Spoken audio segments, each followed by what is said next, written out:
Сәлем достар, есімім Гүлнұр, менің каналыма қош келдіңіздер. Бүгінгі сабақта біз осындай жүрекше тоқуды үйренетін боламыз. Бұл жүрекше бізде мынандай шишкалар арқылы тоқылады. Бұл жаңағы узормен дейміз бе, әлде дәл осы өрнекпен біз өзіміздің балаларымызға немесе іні сіңлілерімізге жаңағы плед тоқып берсеңіздер болады. Өте әдемі болып шығады. Әсіресе қыз балаларға жүрек пішінінен әдемі шығатын болады. Ал егерде жоқ, мен ұл балаға тоқимын десеңіздер, онда мен ұл балаға жұлдыздың бейнесінде, жұлдызшаның бейнесінде схеманы осы экранға тастап кететін боламын.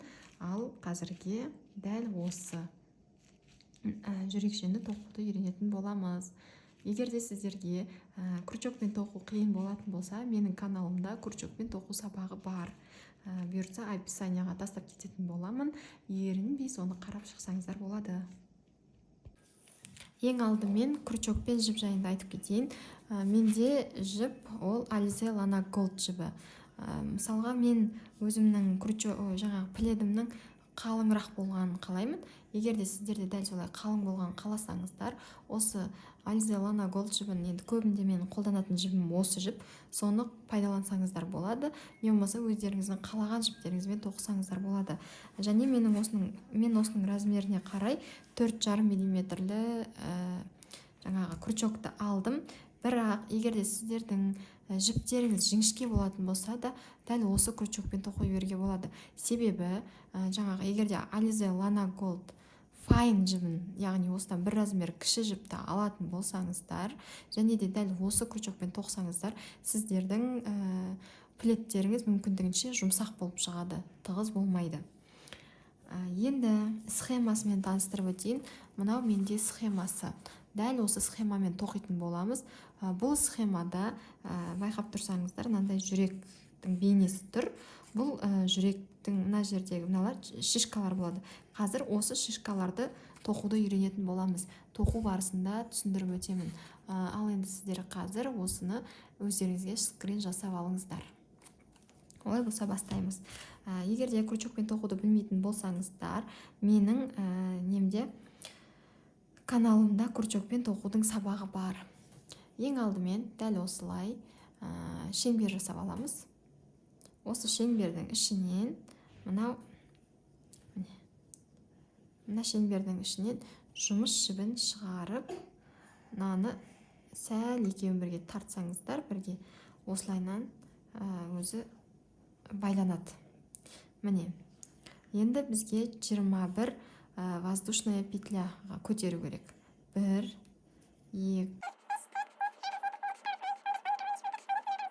Мінекей мен 21 воздушная петляға көтеріп алдым. Енді для подъема тағы бір петля тоқитын боламын. Ары қарай кеттік. Крючогымнадағы жіптен кейін екінші жіпке петля без накида тоқимын. 1, келесі 2, 3. Дәл осылай қатардың соңына дейін тоқып шығамыз. Қатардың соңына дейін дәл осылай тоқып шығамыз. Яғни бізде қатарымыздың соңында да 21 жаңағы петля без накида болу керек. Мінекей соңына келдім. 21 болды менде. Енді ары қарай бір воздушная петляға тағы көтереміз де, тоқымамызды айналдырамыз. Енді схемаға қарайық. Схемада бізде 21 петляның бірінші қатарымды мен тоқып біттім. Ары қарай мінекей қарасаңыздар, 10 петля тоқуымыз керек біз. Кеттік. Мен мына жіпті осылайнан арасына қойып, жасырып тоқып жіберемін. Мынау менде бірінші петля. Бірінші петля, міне 1, 2,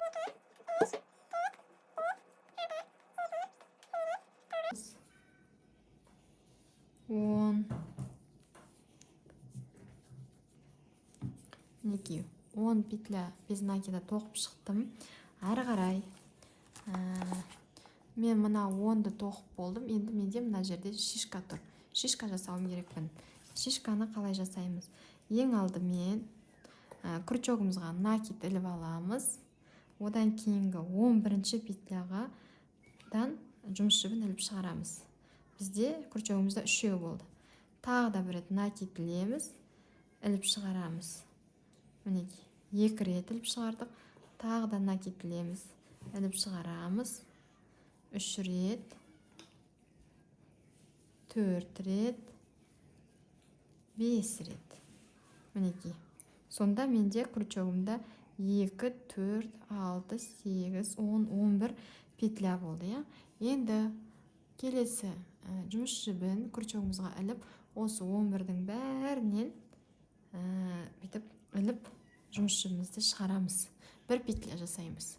Ары қарай бір воздушная петля тоқимыз. Сосын келесі менде мінекей 12-ші тұр. Міне менде мынау шишка болды. Мынаны артын, мына жерді,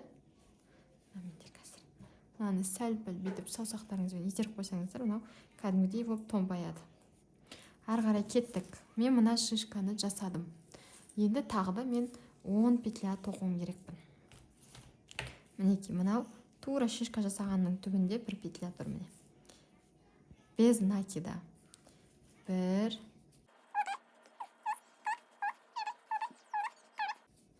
соңғысы міне 10.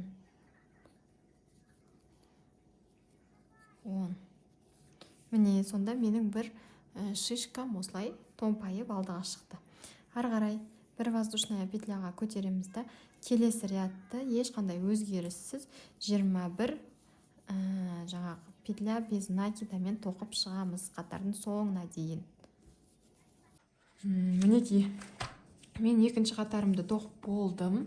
Енді қарай үшінші қатарымызды тоқимыз. Ары қарай үшінші қатарды тоқу үшін бізде көрсетілген ең алдымен 8 петля, сосын шишка жасау керек, одан кейін 3 петля, одан кейін шишка, одан кейін 8 петля тоқимыз. Кеттік. Бірінші әр қатардың басында бір воздушный петляға көтереміз міндетті түрде. Ары қарай 1, 2, 3, 4, 5, 6, 7, 8. Енді шишка жасауымыз керек біз. Ол үшін жаңағындай, бір накид ілеміз крючогымызға. Мына жерден 9-ші петлядан іліп шығарамыз. Тағы да накид, тағы да іліп шығарамыз. 5 болды. 7, 9, 11. Ары қарай осы 11-дің бәрін бір петля жасаймыз да, артынан сәл-пәл бүйтіп итеріп қойып, ары қарай бізде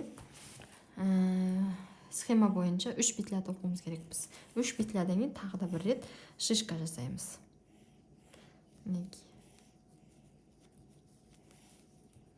1, 2, 3. Міне. Ары қарай шишка. Накид ілеміз. 1, 2, 3, 4. Так, неше болды бізде? 2, 4, 6, 9, 5 рет накид іліп, 5 рет жұмыс жібін шығарады екенбіз. Мінекей, менде 11 болды. Бәрін қосып бір петля жасаймын да, артынан сәл-пәл итеремін. Келесі ары қарай тағы да жаңағы басында қанша істедік, сонша. Мына жақта 8 тоқыдық па, енді ары қарай 8 петля тоқимыз. 1,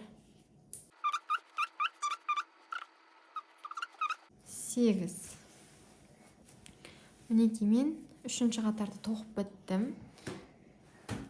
Менде осындай жүрекшенің төмен жағы пайда болды.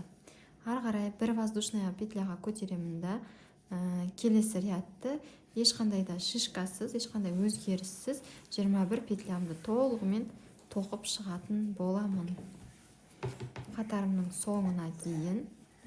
Дәл осылай қайталана береді. Яғни теріс жағынан ешқандай да жаңағы шишка жасамай полный тоқып шығамыз бір қатарды. Одан кейінгі оң жағына келген кезде схема бойынша шишкамызды қойып отыратын боламыз. Дәл осы схема бойынша қазір мен 21 петляны теріп шығамда, ары қарай тоқып шығамда, ары қарай 6 шишка, 7 шишка, 6. Дәл осылай тоқып соңына келген кезде кездесеміз. Мінекей, менің жұмысым аяқталды. назар қойып тыңдағандарыңызға көп рахмет. Егер де ұнаған болса, лайк басып, комментарий жазып, каналыма жазылып қойыңыздар. Болашақта бұдан да әдемі видеолар көп болатын болады.